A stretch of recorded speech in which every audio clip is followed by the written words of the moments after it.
నుంచి తెలంగాణలో ఒక పెద్ద ఇష్యూ అని చెప్పుకోవచ్చు. ఇది సంచలనం సృష్టించింది. సో, ఇప్పుడు బొట్టు పెట్టుకున్నారు. సో, మళ్ళీ హిందూ అమ్మాయిగా మారిపోయారని చెప్పుకోవచ్చా? అవునండి. తప్పకుండా. ఎందుకంటే అక్కడికెళ్ళిన తర్వాత నుంచి దేర్ ఇజంట్ ఎనీథింగ్ పాజిటివ్ కదా! యూ ఓన్లీ బీన్ అంటే ఒక నెగెటివ్ ఇంపాక్ట్ తప్ప ఏం కొత్తగా మంచిగా అనిపించలేదు. అది కాకుండా ఆ రిలిజన్ నువ్వు ప్రాక్టీస్ చేసినా, చేయకపోయినా వాళ్ళేదో జనాలకి చూపించుకోవడానికే వెల్కమింగ్‌గా కనిపిస్తారు కానీ ఇంట్లో ఉన్న టార్చర్‌లు అలాగే ఉంటాయి కాబట్టి I don't feel any interest. అందుకే తన ముఖాన్ని బుర్కా కూడా కొట్టేసి ఇంకా నాకు ఈ రిలిజన్ కూడా నాకు ఫాలో చేయాలని వద్దు. నేను వాపస్ హిందూగానే మారిపోతానని ఆల్రెడీ చెప్పేశానండి. అసలు మీకు పెళ్ళై ఎన్ని సంవత్సరాలు అయ్యింది? మీరు ఎప్పుడు మతం, రిలీజియన్ చేంజ్ అయ్యారు? 2016లోనే పెళ్ళయింది. 2016లోనే మతం కూడా మార్చుకున్నానండి. 2016లోనే మార్చుకున్న తర్వాతే పెళ్లి చేసుకోవాలి అనే ఒక కండిషన్ 2013 నుంచి నాతో ఉన్నా కూడా ఆ 3 ఇయర్స్ ఉండగా కూడా తనకు కండిషన్ పెళ్ళికి మాత్రం యూ హ్యావ్ టు కన్వర్ట్, మీ పాపను కూడా కన్వర్ట్ చేయాలి, అప్పుడే పెళ్ళి అవుతుంది అది ఇది అని చెప్పేసి కండిషన్ పెట్టిన తర్వాతే పెళ్లి జరిగిందండి. అయితే కీర్తి గారు, మీరు అప్పుడు జాబ్ చేసేవాళ్ళు కదా, అంటే కొలీగ్స్ కదా. అసలు అందరికీ వస్తున్న డౌట్స్ ఏంటంటే, జాబ్ చేస్తున్నారు చక్కగా, అంత మెచ్యూర్డ్ గా ఉంది అమ్మాయి, అన్ని తెలిసిన అమ్మాయి అలా ఎలా ట్రాప్ లో పడింది అని కొన్ని సందేహాలు కూడా వస్తున్నాయి జనాలు. టెర్రరిస్ట్ రాసుకొని వస్తున్నారా తల మీద నేను టెర్రరిస్ట్ అని? అలాగే వీడు పాకిస్తానీ అని రాసుకొని రాలేదు కదా, అందుకే నాకు తెలియలేదు. ఈ క్వశ్చన్స్ అడుగుతున్నారు. I don't no, do you all predict someone is an Indian or Pakistani? ఇప్పుడు నేను ఇండియన్ అని చెప్పుకుంటే కానీ నేను ఇండియన్ని, నేను పాకిస్తానీ అని నేనే కదా వచ్చి చెప్పాలి. అలా ఎవడని చెప్పుకుంటాడా? టెర్రరిస్టులు చెప్పుకుంటున్నారా అంటే నాకు ఎలా తెలుస్తుందండి? ట్రాప్ అన్నప్పుడు ట్రాపే కదా. అంటే ఈ చిన్న కామన్ సెన్స్ మనం వాడితే I was already in a vulnerable situation అని చెప్తున్నాను. నేను ఆల్రెడీ ఒక డివోర్స్కి ఆల్రెడీ అప్లై చేసి I was going through a divorce అని చెప్తున్నాను. అయినా ఈ క్వశ్చన్ రావడం is like, are we not able to understand what it is? నాకు ఆల్రెడీ ఒక కూతురు ఉంది. ఒకడు ముందుకు వచ్చేసి I will give you life, I will support you అని చెప్పడానికి వచ్చినప్పుడు why will a girl not fall? చెప్పండి కదా. ఇప్పుడు అలా అంటారా? మన కమ్యూనిటీలో ఎందుకు చేసుకోలేదు, బయట కమ్యూనిటీలో ఎందుకు? మన కమ్యూనిటీ అబ్బాయిస్ ఎంతమంది వచ్చారండి పెళ్ళైన అమ్మాయిని నేను పెళ్లి చేసుకుంటా అని? వాళ్ళు వస్తున్నారు, వాళ్ళు చేసుకుంటున్నారు, తర్వాత పడేది పడుతున్నాం మేము, లేదని కాదు. బట్ స్టిల్ మన కమ్యూనిటీ నుంచి ఎవరు వస్తున్నారు, వాళ్ళు ట్రాప్ చేస్తున్నారు, మేము ట్రాప్లో పడిపోతున్నాం.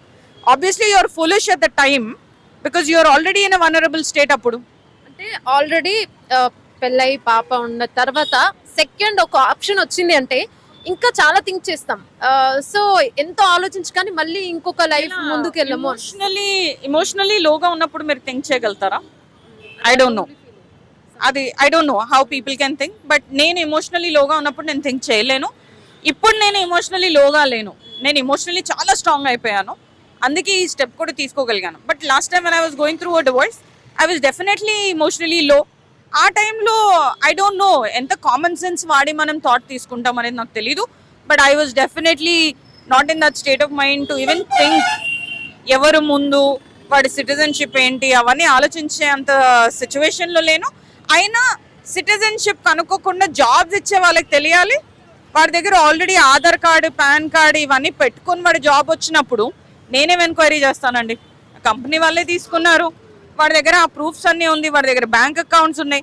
వాళ్ళు ఎల్టీవీలో ఉండగా ఎంప్లాయ్మెంట్కి కానీ బ్యాంక్ అకౌంట్కి కానీ ఆధార్ కార్డు, పాన్ కార్డు వాళ్ళు వాడకూడదు. ఎవ్రీ 6 monthsకి ఎల్టీవీ డాక్యుమెంట్లో ఉన్నట్టుగా Aadhaar card only proof of address, వేరే ఏ ఆఫీషియల్ డాక్యుమెంట్కి వాడొద్దు. వాళ్ళు ఎంప్లాయ్మెంట్లు తెచ్చుకుంటున్నారు, వాళ్ళు అన్నీ ఇస్తున్నారు, ఫారెన్ సిటిజన్స్కి ఇస్తున్నారు ఆధార్ కార్డ్, లేదని కాదు. But there is a limitation of the usage. ఒక ఇండియన్ సిటిజన్గా వాడుకోకూడదు, వాళ్ళు వాడుకుంటున్నారు. మీరేం చేశారండి గవర్నమెంట్? మీరే ఇవ్వలేనప్పుడు, మీరే చూడనప్పుడు నేను ఎలా చూస్తాను? జస్ట్ నార్మల్ హ్యూమన్ బీయింగ్ కదండి నేను. రైట్. అంటే ఇప్పుడు ఎలాంటి, మీరు రిమాండ్ లో ఉన్నాడు కదా, ఎలాంటి కేసు పెట్టారు, ఏ సెక్షన్స్ పెట్టి ఉండొచ్చు, అంటే ఇది స్ట్రాంగ్ గా అవుతుందని మీరు నమ్ముతున్నారా? దీన్ని గవర్నమెంట్ స్ట్రాంగ్ గా తీసుకుంటుంది? ఇంకా అండి తప్పకుండా తీసుకుంటుంది. ఎందుకంటే వాళ్ళు పాకిస్తానీస్ కాబట్టి ఉండకూడదు ఇక్కడ. ఎందుకు ఉండాలి? ఇంకా వాళ్ళ అమ్మ, వాళ్ళ తమ్ముడు ఇంకా ఎల్టీవీలో ఉన్నారండి. ఇంకా ఎందుకు ఉన్నారు ఇక్కడ? ఆల్రెడీ మనకి నోటీస్ వచ్చింది కదా, పాకిస్తానీస్ కానీ ఎవరినైనా కానీ వాళ్ళని వాళ్ళ దేశానికి పంపించేయాలని. మన గవర్నమెంట్ ఎందుకు యాక్ట్ అవ్వలేదు? ఎల్టీవీలో ఉండగా కూడా ఎందుకు ఇక్కడ ఉంచి కమిషనరేట్ నుంచి వాళ్ళు కాల్ చేసి మరీ మీ ఎల్టీవీ మళ్ళీ రీఅప్లై చేయాలి, లేకపోతే మీ ఎల్టీవీ క్యాన్సిల్ అయిపోతుంది, మిమ్మల్ని పంపించేస్తారని అలా చెప్పారు ఎందుకు? అదేదో అది క్యాన్సిల్ అయిపోతుంది, మీరు వెళ్ళిపోవాలని చెప్పాలి, అంతేగాని ఎల్టీవీ మళ్ళీ రీఅప్లై చేయమని ఎందుకు చెప్పాలి? అయితే మొన్న ఆ, ఈ ఆపరేషన్ జరిగింది కదా ఈ కాశ్మీర్ కి, ఈ గొడవలు ఇవన్నీ, ఈ గొడవలలోనే అప్పుడు కూడా వెళ్ళిపోమని చెప్పారు, కాస్త టైం కూడా ఇచ్చారు. మీకు అప్పటికి తెలిసిందా? అప్పటికే అప్పుడే కొంచెం రియలైజ్ అయ్యే నేను ఐబీ ఆఫీస్ కి విశాల్ త్రూ వెళ్ళాను. విశాల్ మా తమ్ముడు ఫ్రెండ్ వాళ్ళ ఫ్రెండ్ అన్నమాట, కామన్ ఫ్రెండ్. విశాల్ని కాంటాక్ట్ అయ్యాను, విశాల్కి చెప్పాను నా సిచ్యువేషన్ ఏంటో ఇలా ఇలా అని. అప్పుడు నేను విశాల్తో పాటు ఐబీ ఆఫీస్కి కూడా వెళ్ళి వాళ్ళకి ఇన్ఫర్మేషన్ ఇచ్చాను, వాళ్ళ ఎంక్వైరీ స్టార్ట్ చేశారు. దాని తర్వాత ఇప్పుడు సిచ్యువేషన్ ఇంకా కొంచెం వర్స్ట్ అయిపోయింది. వాడు ఇంకో అఫైర్ పెట్టాడు, ఇంకో అమ్మాయిని ట్రాప్ చేశాడు, ఆ అమ్మాయి వాళ్ళ ఇంట్లోనే ఉంటున్నాడు. ఇవన్నీ తెలిసి ఎలా అయిపోయిందంటే వాడిని రెడ్ హ్యాండ్గా పట్టుకొని పోలీస్కి అప్పచెప్దాము అనుకొని అప్పుడు కళ్యాణక్కని అప్రోచ్ అయ్యి ఆవిడతో పాటు ఈ ఆపరేషన్ మేము చేసింది. కళ్యాణి గారు అంటే ఏం చెప్తారు? ఏంటంటే కళ్యాణ్ గారిని మీరు ఎందుకు అప్రోచ్ అయ్యారు అని చెప్తారు? ఆబ్వియస్లీ ఇప్పుడు యూ నీడ్ సమ్ సపోర్ట్ అండి, యూ నీడ్ అ వాయిస్.